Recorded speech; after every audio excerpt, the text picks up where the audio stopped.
Congratulations sa inyong lahat. Ang gusto ko lang sabihin sa inyo ay huwag kayong huminto sa inyong mga pangarap.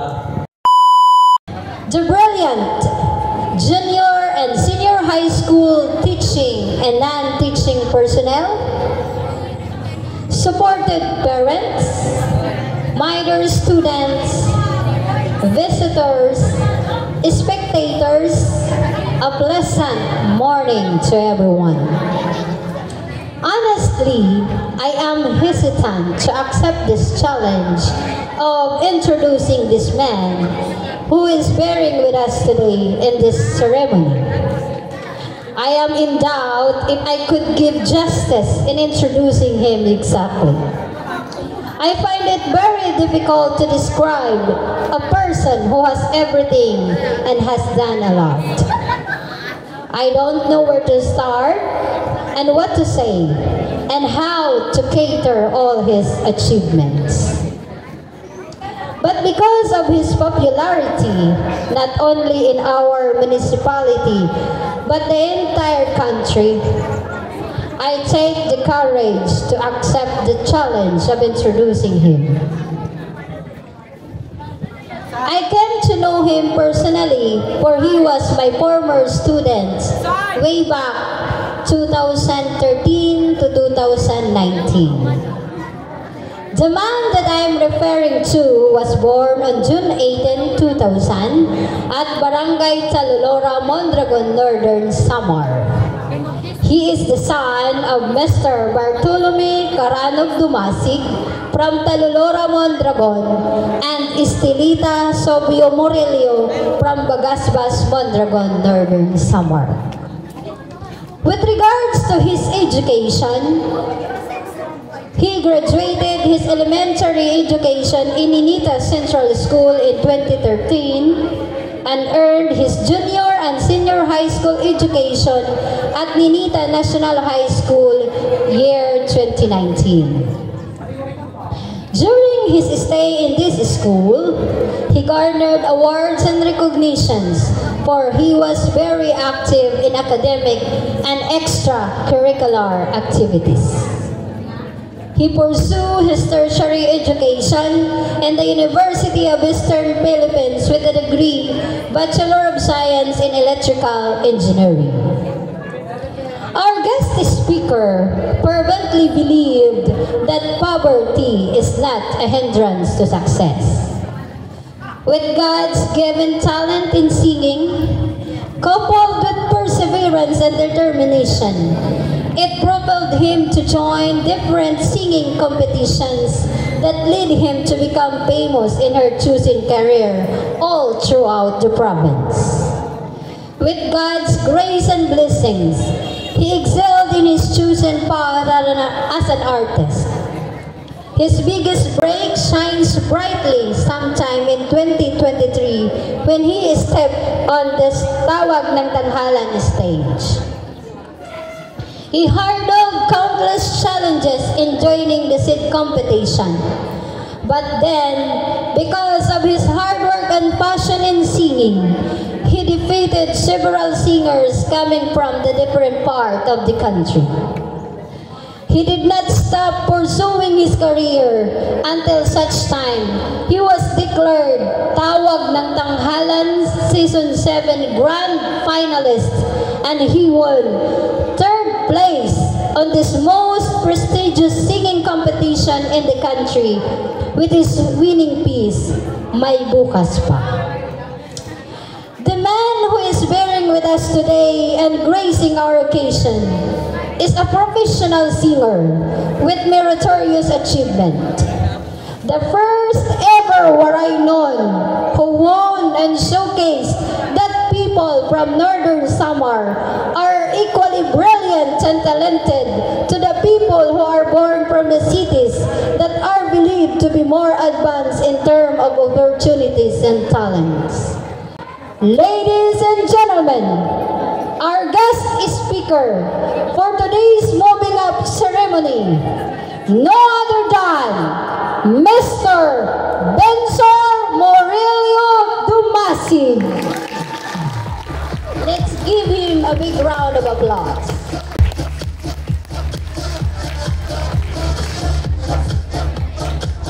Thank you po sa nagulat ako sa introduction ni Ma'am Irene. Nasiyod lugod na para na. English pagod. Magandang umaga po sa inyong lahat. Unang-una po, nagpapasalamat po ako sa ating mahal na Panginoon at binigyan tayo ng maayos na magandang panahon. Pasensya na kayo kasi hindi ako sanay sa ganito. Kinakabahan ako.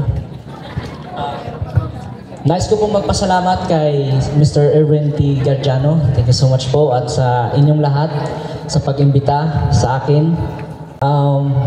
Para sa akin, hindi sagabal yung kahirapan kasi ako, marami akong pinagdaanan mula pagkabata. Hanggang hindi na ako lumaki. Isa yun sa nagiging problema ko nung nag-aaral ako kasi hindi talaga ako lumalaki. So, binabawi ko na lang sa pagkanta.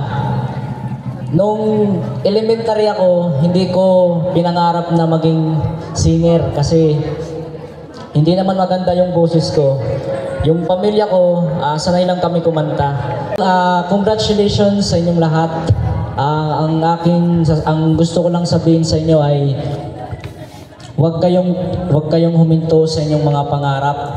Siyempre, unahin po natin yung pag-aaral. Kasi yung pag-aaral, hindi po yun makukuha. Yung kaalaman, hindi po yun makukuha. Katulad sa akin, inuuna ko pa rin yung pag-aaral ko kaysa sa pagkakanta. Kasi yung pagkakanta, magiging laos ako. Sa mga darating na mga panahon, magiging laos din ako. Pero yung kaalaman ko, hindi yun malalaos kahit tumanda na ako. Kaya nagpapasalamat ako sa Panginoon at binigyan ako ng pagkakataon na matupad ko ang isa kong pangarap sa tawag ng tanghalan. Actually, nung sumali ako sa tawag ng tanghalan, marami akong struggle na pinagdaanan kasi hindi ko nga alam yung airport ng Katarman eh. Naiborong pa pagkadto, tapos diripakin ko pasulod sa security. Kaya nalit na ako no, tilupad na aeroplano. Ang bago ko sa kanra, tawag ng tanghalan, contenders po ako. So yun, pinapasok ako. Tapos, doon, nung pumunta na ako sa loob ng eroplano, kay taga-umak, irayan mo, binigyan ako ng pagkain, yung cheeseburger yun.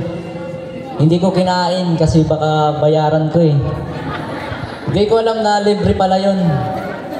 Kasi nung pumunta ako sa tawag ng tanghalan, yung dala kong pera is 1,200 lang, 1,200. Tapos mabuti nga nakapag-audition ako sa Mondragon kasi nung nag-audition ako sana sa Alin kasi nagpa-audition yung tawag ng tanghalan. Kasi gusto ko talaga mag-audition. Ang ginawa ko, nagtanim ako ng palay para may pamasahe, naglugadak. Pero kaya na mo kalupian, nakaprinda. Kulang ang kita ni tatay. So, baliwala ko na lang ito na audition sa Alin. Pero nagpakadigya ako na tawag ng tanghalan sa Mondragon. Nangutang pak gasolina. Makakagtula sa Mondragon. Tapos, 2 days, yung tawagan ako sa tawag ng tanghalan na nakasulod ako. Pero warak si tuntuod kay tingali iskam. Damo nagsugad nga iskam iton ay pagtuod. Kay diri ko nung magpapa-audition nga di atawag ng tanghalan. Pero dirak na tuod kay kung nagpapa-audition na nga di atawag ng tanghalan, damo di mag-aram kumanta. Damo di may talent. So yun, yung pinagdaanan ko sa tawag ng tanghalan, unang-una pa lang doon yung nung nakarating na ako ng Maynila, naiburong ako dito sa airport sa Maynila, kay kaluwag, warak dara nga cellphone, aklagin mo na utanan sa security, tapos mayon lak dara nga number sa driver ko, mo nga tawagan tapos ginsundo ako. Tapos pagkabot lat sa showtime, wala kakilala, anak ko laki nimo, tambayan ko simbahan. Dito lang nagtatambay, pero nak dito nagtatambay. Damo dito ang mga security ng mga taga Makiwalo, mga taga Northern Samar. Tapos, si Tuna, ang pagkanta ko na sa tawag ng tanghalan, diri ko ito gini-expect na magdaugap. Kaya na ako nga ni darang maong duwala. Tapos ang pulo ko duwala. Kaya baga ko magdaglak sa'yo, okay na. Pero na naginhatag sa Ginoo, sobra-sobra pa. Kaya ayaw kit pagbulag sa Ginoo. Kaya na ako nakarag sa iyo kung may ka mga pangarap, ituloy niyo. Ayaw niyo pag pasagding nga itago niyo yung mga pangarap. Ito nga iyo kasi tanggalan na niyo. Labi na good, may ngadto kam sa UAP. Siguro ka nga ni oray ka. Kaya ko, siguro nak sa pagkadto ko sa UAP. Pero kay naagmang ko nga, pag dirap, diri makapalak mukha, dirap makakagraduate ang bago ko. Nagbaligyakan kong sa UAP. Taron.